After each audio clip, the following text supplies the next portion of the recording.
Assalamualaikum warahmatullahi wabarakatuh. Bersama saya Rizkan Syaira dalam UB News Sabtu 11 Maret 2017. Dari Asosiasi PSSI Kota Banda Aceh yang telah mengumumkan hasil seleksi pemain untuk Prapora 2017 dengan dua kategori, yaitu lulus dan lulus cadangan. Sebanyak 40 orang pemain yang akan mengikuti pembinaan selama 4 bulan di Kota Banda Aceh. Langsung dengan panitia untuk melengkapi administrasi. Insya Allah nanti untuk membaca terus ya.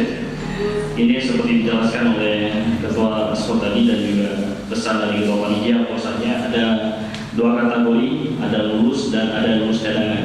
Bismillahirrahmanirrahim. Lampiran nama-nama pemain Prapora Kota Banda Aceh yang lulus seleksi ada sekitar 23 orang yang lulus seleksi.